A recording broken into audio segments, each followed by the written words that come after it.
the artist Arthur Phenomenon Amor Loren. I love that name. Amor Loren. What's going on, Miss Lady? What's going on, sir? Break it down for me. What's going on? I got to know the history of the story. I love the image. I love the flow. I love the stylistics, everything that you got going on right now. So jump right in and tell us how it all came about in terms of the art, the mission, and overall cause and the work that you're doing. Art. Ooh, it came about because it's just instilled in me. Like I've been doing music for quite some time.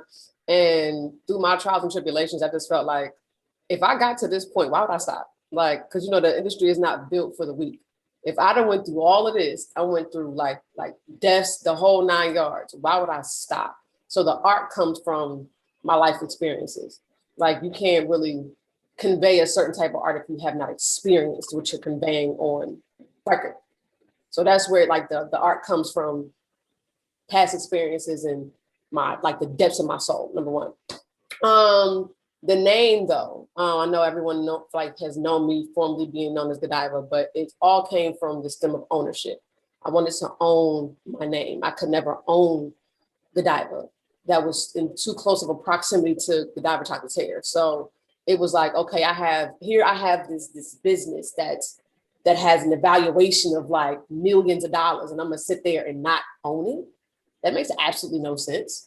So I went and decided to name myself after something that I liked. Amor, I have love over everything like tattooed on my forearm right here. That's literally how I operate in life. And then Loren came from Sophia Loren. I was watching a Michael Jackson documentary and I saw her pop up. And I always loved that name and I kept it all in the tuck. So when I finally decided to make the shift, before I even announced my name, I went to go trademark it. So now I legally own it. I own my name and my likeness. I love it. So what came first? Was it all about you just writing? Was it the books? Was it the music? Or how did it all pretty much come about that you you expanded on your platform as far as art?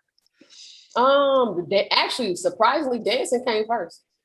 I wanted to be a background dancer so bad. Like I wanted to be a background dancer so bad. So I started dancing at like 5. My mom had enrolled me into this day camp, and they had like ballerina, they had like ballet, tap, jazz, and African. So I studied all those. So as I got older, I started to learn things about like different groups and so on and so forth. And I was like, I saw B2K. I was like, oh my gosh, I want to background dance for them. To the point where like I learned all the choreo, the whole 9 yards. But then somewhere in the midst of that, I transitioned into being an artist and just kind of stayed in that space. But I wanted to be a dancer. I wanted to be a You Got Served. Yeah, hey, man, everybody was dancing. I promise you. It didn't just start with Chris Brown. I think every 90s kid or any kid growing up in the 90s, it was all about singing and dance. It was never just about just dance or rap itself. Somebody danced one time or another. By the way. Touche. Listen, and when you think about in terms of, your image, I love the authentic approach that you use. You've always sort of been outside the box. You had that sort of aura about yourself that you were comfortable in your own skin. Let's talk about where that stem from. Is those are that PA vibe or those roots coming from PA, or how would you correlate that? What would you correlate that to? To be frank, the being comfortable in my own skin came from, I think I started that journey at like 27. Okay. Like I was always something that was fabricated of somebody else's thought process up until I was like 27. When I was around the time of putting out my first album, I was like, okay, do you like yourself? The answer was no. Even though I was beautiful on the outside, like internally, I was just deteriorating by the seams. So I started that journey. As a matter of fact, a friend of mine, Casey Graham, he really started to help me elevate as a woman. So over time, I just became even more comfortable in my own skin. But it wasn't until I had made the decision to cut my hair because go bald headed because my mom had cancer. So when you have no hair, you don't have any added enhancements. Like that has to, your confidence has to come from within. And my confidence used to be conceit. I was very conceited because I was very insecure. When I noticed that and noticed the root of that, I started to go there and dig there. And that's why, people are looking at me now like, oh, you're comfortable in your own skin. Oh, your spirit is this, your spirit is addictive and it's infectious. I had to work on that. Like really, really, really had to work on that. But now like, I don't know, like I even, talk to myself in the mirror, in the morning, and I play certain songs that make me feel a certain way. So when I go outside, there's nothing that can be done to me to mess up the thought process I have about who I am and what I represent. So Hope I answered your question. Yeah, definitely. And were there any other steps that you made? I mean, I know you're saying right now that therapy is a new wave in terms of our people, us actually, letting our guard down and being more transparent, especially as artists, finding those out, having those sort of that balance to have and to be able to explore other options for, mental health.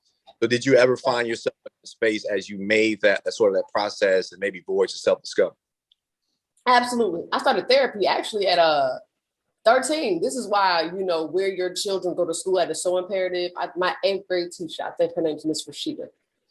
She had me enrolled. She actually influenced my mom to get me enrolled in therapy. Because like around the time I was like 13, like there was a shift in how I was acting. Like my entire family saw it. So they enrolled me in therapy and I just kept doing therapy after that. Especially, and I had kind of like got my bearings together after a while. But then after my mom had transitioned, I started back going to therapy consistently, to the point where it's like, now it's mandatory for me because a lot of people just listen. You can't vent to everybody. You really can't. Like it's their job to actually listen to you, like in real life. Like they're getting paid to do that. Not saying that oh, it's just about the money, but no, like when you have somebody that genuinely listens and not listens to respond, it's just different. It's different. I love therapy. I suggest everybody do therapy. Maybe us as a whole wouldn't be so uptight if we went to therapy as often as we should. And how did that translate or go over to your art? I mean, because I've seen most of your work. You always pay homage to the legends. You in some ways allow yourself to be free as you continue to explore, tap into the dance scene as well as the overall just freeness of love and things that you share within your space of art. So how would you say that the pain build up experiences, even therapy that you experience, how did that prepare you, or how did it in some ways translate over to, how does it translate to your art? It allowed me to not be so critical. It allowed me to be 100% free, because in therapy I can say whatever I want. I felt like I had to be stifled on record. So once I got to that point in therapy, it was like, all right, this is my music. To hell with what y'all think. Like, I'm not making these type of songs because you feel like it's going to be popular or you feel like it's going to be great for the summer. You feel like, no, I make records because I want to make records. Like these songs are going to outlive me. Like when I'm long gone and it's over with and me and God is upstairs kicking it, like my music is still going to be here. So like I would say this, like being honest in therapy translated into me being honest on record. I stopped doing records just because they sound fun or they were a good knock at the time. Like my album that I'm doing now, When the Wi-Fi Works, is the most personal piece of work I've ever put out. Like you're hearing about betrayals that have happened in my life, how I feel about my mom's passing, like just, and everybody has been waiting since that happened. Like, oh, I know she's gonna come out with a fire album, because when you go through the most tumultuous things, you tend to create the best music. And unfortunately for me, and fortunately for me, that's true. Like this album that I'm about to release is like my best body of work. So, and talking about the album itself, great segue. How did that come about? Well, not only how they come about, how long have you been working on the album, and pretty much what was the work, the strain, stress, grind, everything that came with it? How would you break that down more in depth? I actually first of all, this album has been in the works for like almost 2-3 years. Like I didn't just get up and decide I wanted to do an album. Like I had to, again, keep going through life in order for me to have something that was worth putting on wax, if that makes any sense. I initially started doing When the Wi-Fi Works when I was sleeping in I was going from pillar to post. I was on my friend's couch. I was at this person's spare room. I was sleeping in my car at one point. And my former friend had a studio set up in her apartment, oh, not her apartment, excuse me, in her home. And she would allow me to go through there and like record, like, and that was just like my safe haven. So I was just downloading beats and just was recording records, but the records that I was recording at the time, no one was paying me any attention. There was no, oh, let's look at the diver, that like no one was paying me any attention. I started to create records like Cassava, Trick No Treat, all the records that kind of started to get me a buzz, all in the same session. I was in there alone by myself. So basically when the Wi-Fi work stems from the Wi-Fi just working and how I was feeling at that point in time in those spaces when I was at her home when the Wi-Fi worked. And when you look at the art and the ability to whether Wi-Fi works, what genre of music do you, if you want to be known by or attach yourself to, what would that genre be? I mean, are you more hip hop? Pop. I'm a pop artist. I've been a pop artist for quite some time. I've never just stayed in hip hop. I've never just stayed in R&B. I've done like Fuck This Job is a country record. You know what I'm saying? Like I've never just been in a box. So I've been a pop artist for quite some time. So it's a good collective of genres. And now are you on this album, there's R&B, there's dancehall on this album. Like it's a lot going on. But they transition well.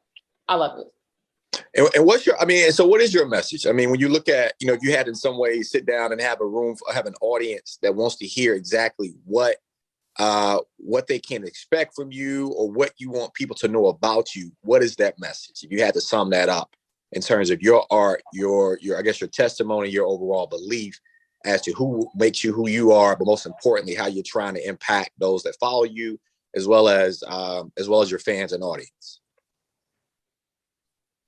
It's totally okay to be vulnerable.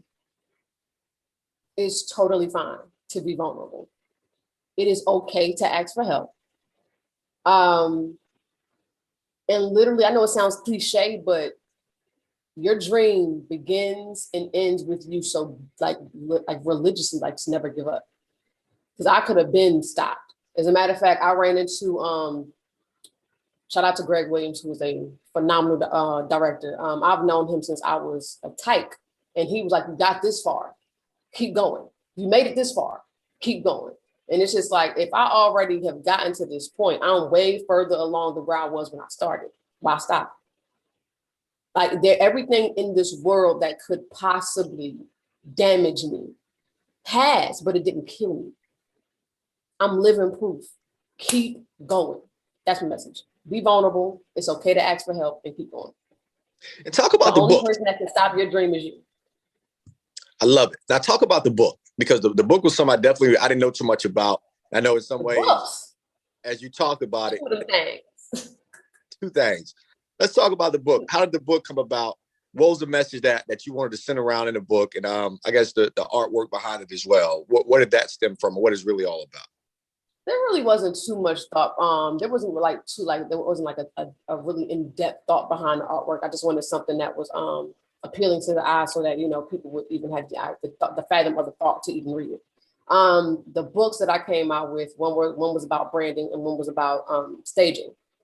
I tend to create products that help people become the best versions of themselves on stage. So I have the 2 books. On top of that, I have an online class, public performance and presentation. So, and I'm actually going to go back and fine tooth comb that and present it as a college course, because I've already taught taught part of the class at Clark already.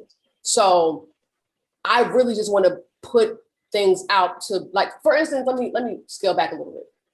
I personally am tired of seeing performers not perform well, not having live tracks, not being able to utilize their staging, not being able to, really know what works as far as how the lights hit your clothes and so on and so forth.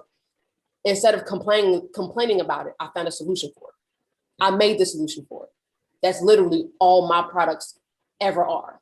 I make the solution for the problems that I tend to see. That's it. Now name some of your influences in the game or that have come in the industry, whether it be past, or present, that probably help to propel and maybe even some ways validate and inspire your work, regardless of century, regardless of age, regardless of genre, whatever. Long list. And if you get my very first album, Conversation Piece, you would know who all influenced me because I named them in every interlude. But just to name a few and grab some out the hat, Phyllis Hyman, Phil Mob, Busta Rhymes, Queen Latifah, the Temptations. Like there's a lot of Michael Jackson. There's a lot of just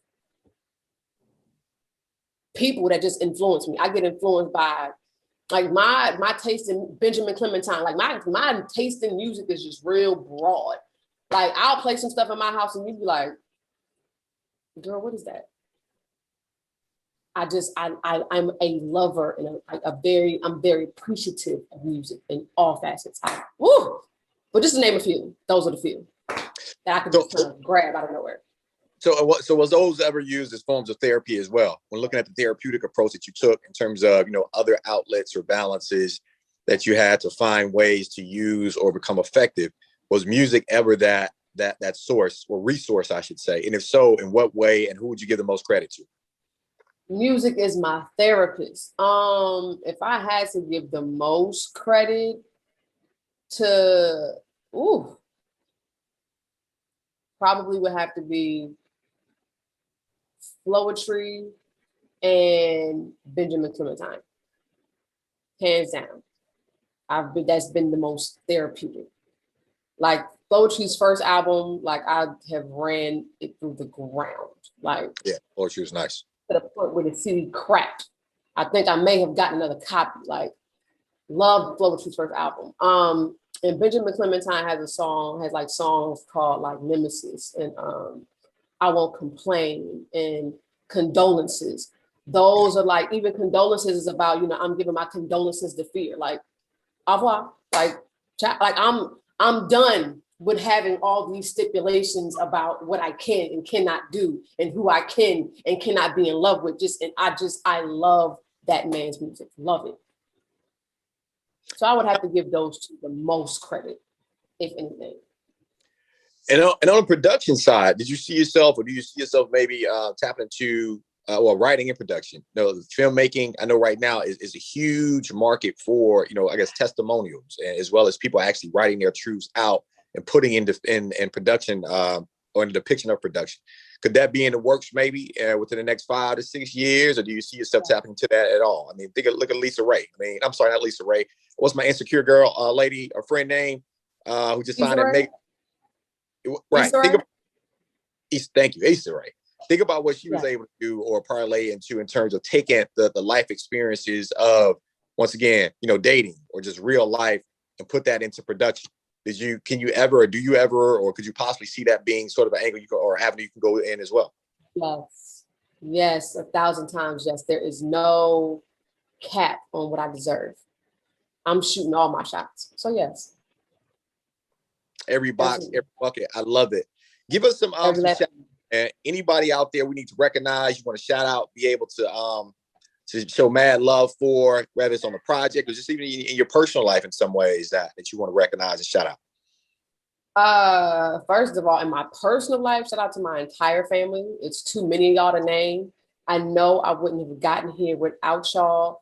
My Aunt Bert, my Aunt Vi, my Aunt Sissy, my Aunt Cynthia, my Aunt Lynn, my Aunt Jeanette, like all my uncles, all my cousins. Like I would not even, my brother, What's Next, who was a phenomenal artist, I wouldn't even be standing up straight if it wasn't for y'all. As far as artists are concerned, my guy Spades from Philly, T. Marie from Philly, who else? My boy Ami the Truth, my guy Luntastic, who else? I'm drawing a blank. I'm like having a brain fart because I know so many. Jay Renee, there's so many people that I know that do music that are Mannequin. Like, oh my, there's so many people that I know, like Hemingway, like Mojo. Like, there's so many people that I know that do music. Shout out to every last one of y'all. Keep going and keep growing. I love y'all. Love y'all music. Appreciate y'all. My man Lucci Fontaine. Like, there's so many people. I know so many people that do music. It's ridiculous. Ridiculous. All right. But shout out to everybody. Love y'all. I also want to give you or ask you about now. You mentioned as far as with the when you showed the shave your head, it stemmed from your mom. And with her battle with cancer. Now, could you also see that sort of being an avenue you tap into and still sort of being maybe an advocate or even a supporter of women of any form of cancer as you continue on that journey? Because I mean, because you got the look, you're close to home. Can you talk more about that in terms of how it could apply and what you're wanting to do with it? Absolutely. That's why I keep my hair cut. My mom has already transitioned. I could have been doing my hair back, but I keep it cut because there are people that are are currently going through cancer battles, that are losing their hair from alopecia, whatever, condition or what have you. I want them to look at me and understand that them losing their hair is not a loss. It's not a loss. I feel the most beautiful having no hair. Yeah. So I want you to look at me and understand that no matter what happens, you can rock whatever it is. It is okay. Like when my mom was losing her hair, like she would FaceTime me with having her headpieces on and so on and so forth. But the last FaceTime I had with her, she was there. She was smiling. She was glowing. I was like, that's my girl. Yeah. That's why I keep my hair cut. People always say, do you plan on growing your hair back? Probably not. For that specific reason right there. Even when I have shows and I have a head full of glitter. Like I've had individuals reach out to me and ask me, how can they do it? Because it adds an oomph to their bald head. That's why I do it. I want you to feel confident. I want you to love yourself so hard to the point where you won't even flinch when whoever walks into the room. You deserve the compliments. You deserve the love. You deserve all of that because you're beautiful. That's why I keep my hair cut. And as far as me being a supporter and having anything influence regarding my art and me being an artist, absolutely. Absolutely. Absolutely. I love it, man. Hey, give us any last thoughts, any last messages. What would you continue to encourage all artists, just all fighters out there to do within their walk, within their just fight and their path of self-discovery, especially on the mental side? Learn the business. Learn the business. Learn the business. That is going to keep you separate and save you a lot of headaches. Learn the business. There's the internet. There's nothing like the internet isn't ink. Everything is on the internet. YouTube, Google, ask questions, ask your friends, whatever the case may be. Don't get discouraged because you have to mess with you extra hard. Like for instance, if somebody sees like your car breaks down, right? If you just sitting in the car, nobody's gonna help you. But if they see you pushing your car, somebody's gonna stop and come along and help push your car. I say all that to say this. Keep doing that with your career. Push the car. Push the car because somebody, it may not be the person that you were expecting, but somebody is going to get out their car and help push your car up the hill. So that's one of them. Like I said, learn the business and stay focused. Like there's so many distractions. Oh my goodness, stay focused. And most importantly, get some rest. I know everybody supports the rise and the grind, and you gonna reach your grave sooner than later if you don't get no rest. Take your naps, get your sleep. It's totally okay to do 8 hours. It's totally okay to do 7 hours of sleep. It's totally fine. If you do 5 here, 4 here, but understand at some point during the week, you have to get 8 hours of sleep. Because if I don't get enough sleep, my body can't function. Like I've fallen asleep while I was driving because I did the whole rise and grind. Let me get up at 5 a.m. and I just went to sleep at 2. No, rest. Yeah. Rest. Yeah. I think that's one thing the pandemic has shown us even, the importance of just being still, granted, and having to fight some temptations as well as being sort of closed in. Some cities are states more than others. However, you did kind of get a visual and a feel for what it actually feels like to be still and get some rest. So that's definitely a sign, or in some ways, an element of self-care and mental health as well. So yeah, I appreciate that. Love it. Yeah. Give us some contact information, man. How can people get in contact with you? How can they stay in contact with you? Continue to follow the movement, continue to stay, in the loop in terms of all you got going on. So my phone number, do not trip, is at my actual phone number. It's 610-463-1322. That's 610-463-1322. Just wanted to make sure I had that is my direct phone. comes right to this phone right here if anybody wants to get in contact with me. Also, my online handles are The Amore Loren. That's www.the Amore AMOR Loren LAUREN.com. Amore Loren on everything: YouTube, Twitter, the whole nine. TheAmoreLoren.com will take you and spread you out to all my social handles. But that is literally it. And that is my direct number. So if anybody wants to get in contact with me, you have my direct. You don't have to go through management, and that's my direct number. Holla at me. That is, man. Amore Loren checking in. Woman Crush Wednesday and Forevermore doing her thing, man. Be sure to support the movement. Be comfortable in your own skin. We'll definitely be hearing more about you and stay in contact with you as well. Thank you, John. Thank you so much for allowing me to be on the show. I really appreciate you. Hey, you know, it's all love and it's always a pleasure as well. John Huey Radio checking in with you. Y'all keep it loud with your boy, man. Until next time, I'm out of here. Peace.